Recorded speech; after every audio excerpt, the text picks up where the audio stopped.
Good evening, YouTube. Today is Friday the 2nd of June. I am stuck in heavy-ish traffic as always on a Friday afternoon around London trying to get home. I've finished working for today, although I am looking for anything that pops up on the way back. So I want to update you with what I've done today, and I can also then give you a summary of the whole week's figures. Before I go into my video for today, I wanted to kind of clarify who I think I'm talking to when I do these videos. And I think the person that I'm bearing in mind when I'm saying the stuff that I say is someone who's not doing this job at the moment, or is very, very new to doing this job. So if you're thinking about doing same-day courier work, then I'm hoping that what I can provide for you is some of the really basic information to help with your ability to understand what's actually involved on a day-to-day basis. So saying that, I'll start off with today's story. So I had a reasonably late start because I was in my own bed last night. So it was really nice to have a relaxing night in bed and a good night's sleep. So I didn't get out of the house until 9:20 this morning, and my plan today was quite simple.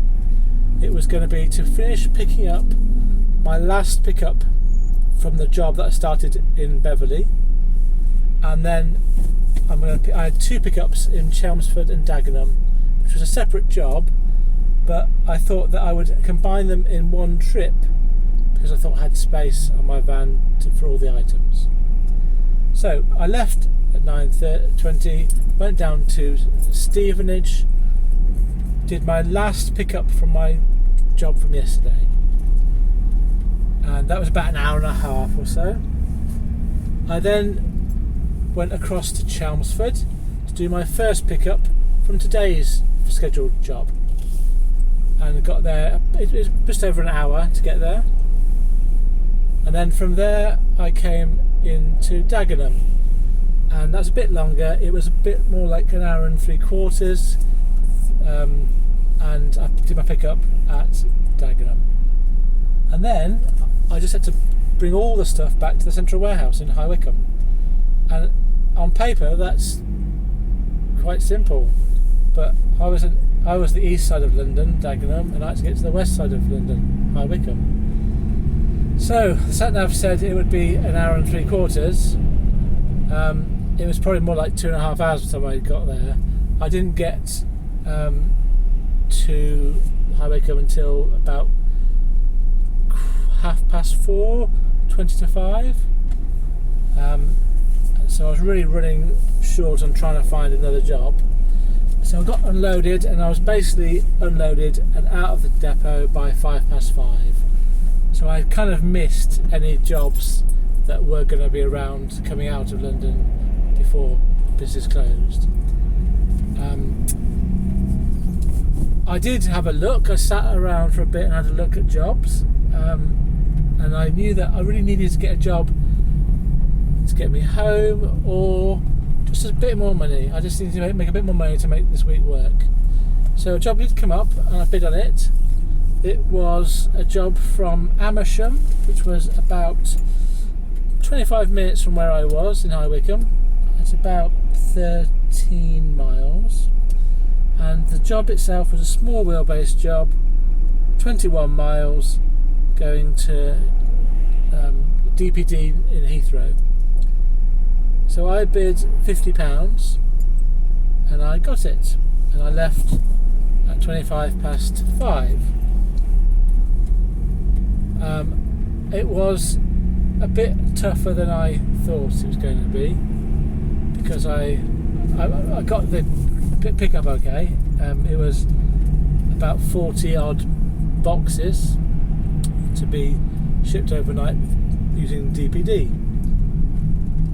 So I took the boxes and eventually did find the depot, DPD depot. I went to the wrong place initially and then found the right place.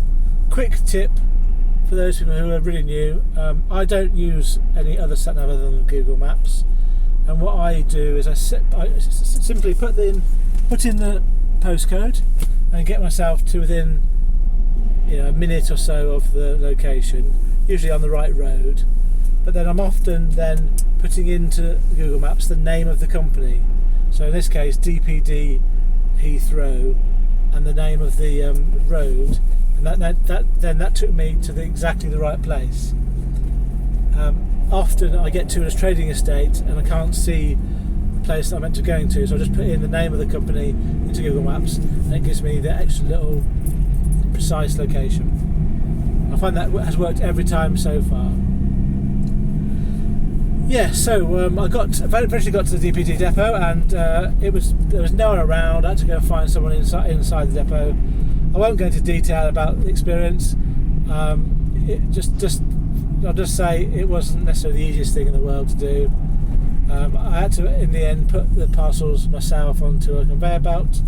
There was a really nice guy there who was helping me in terms of, I think it was another driver unloading a truck, and he was really helpful.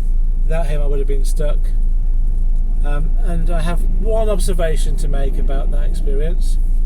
So other than the time it took me, I didn't get finished that job until about 7:30.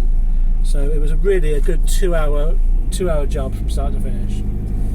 And I didn't mind that. But the thing I wanted to mention was the customer had given me these parcels at the pickup point, and 5 of them I strapped up because they were reasonably fragile and wanted them to be looked after. And so I did that, strapped them up upright in my van. He was really happy with that. He said to me in passing, "Oh, it's not better than DPD do." And I just thought, fine, you're just having a conversation here.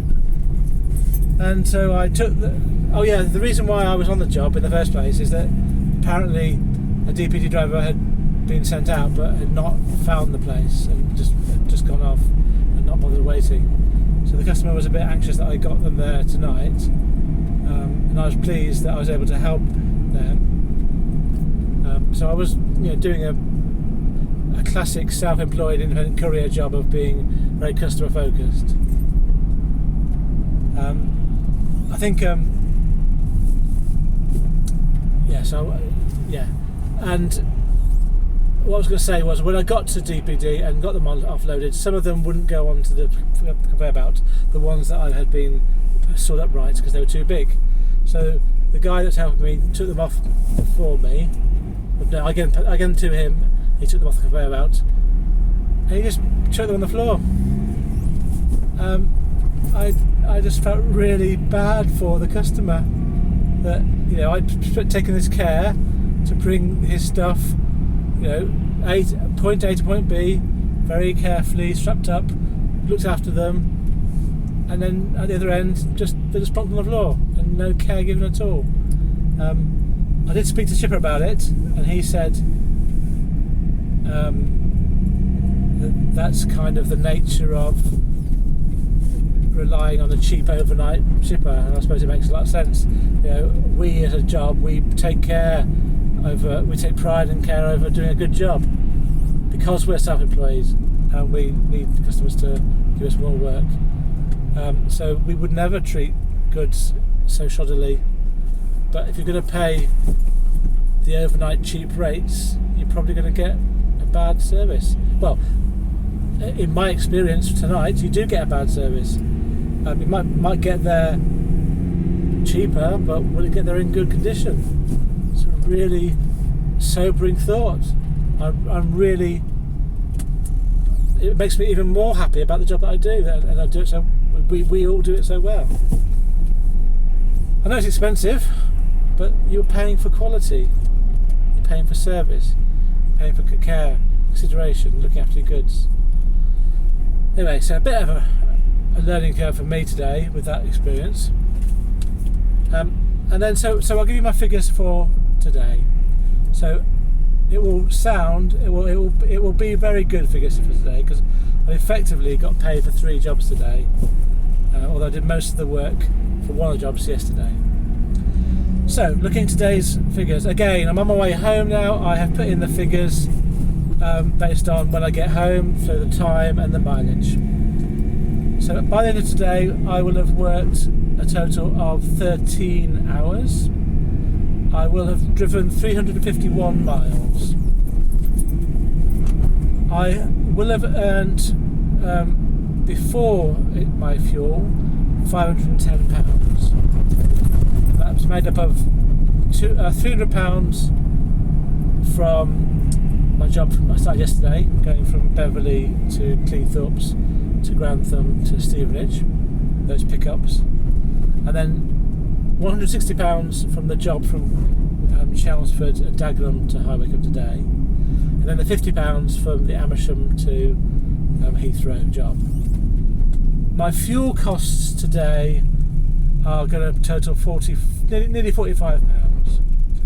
That means my income today after fuel expenses will be £465.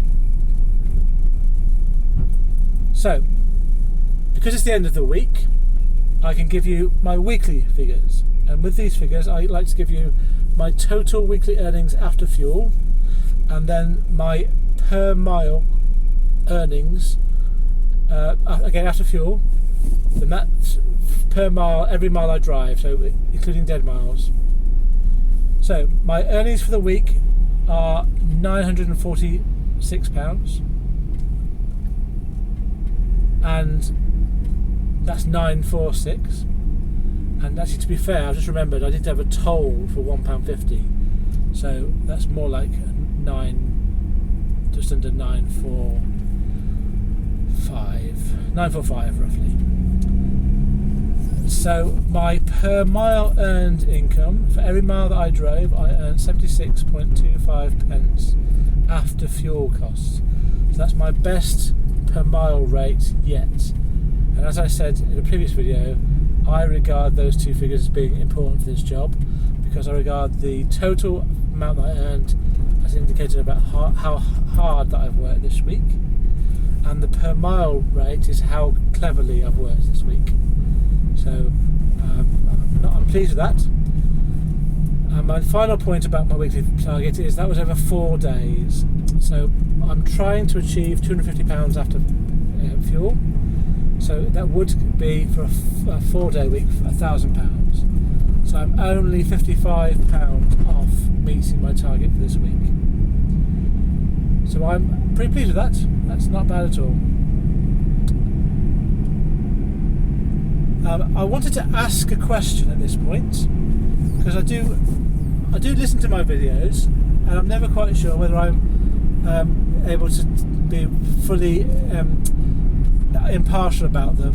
So I have a question. So if anyone feels like answering this question, it would help me. The question is this: how do you find the sound quality of these videos? Because all I'm doing is I'm using my phone camera and the phone microphone to speak as I drive along. And I'm assuming that you can hear me clearly. I'm aware that sometimes I do mumble, but other than the mumbling, is the sound quality good enough for what I'm doing? I'm hoping it is, but any feedback would be helpful. Okay, I'm going to finish the video off by talking about something that I've learned doing this job, and I put it into action today. So I have mentioned it in a previous video, but I'm going to mention it as my main key thing learning for today, and that's it, because it's a Friday, and that is to do this job well. It really helps you to have booked in a job for the following working day. So I have got a job booked in for Monday. It's a small job going to from Boston to Lincoln. It's only £50, but it's going to get me started for the week. It's a good per mile rate, and I got that because I was looking through the feed from this morning, and I was looking at everything that came through from my home location for the 5th of June, which is Monday. And I specifically looked for that until I found a job from this morning, from when I got in the van this morning.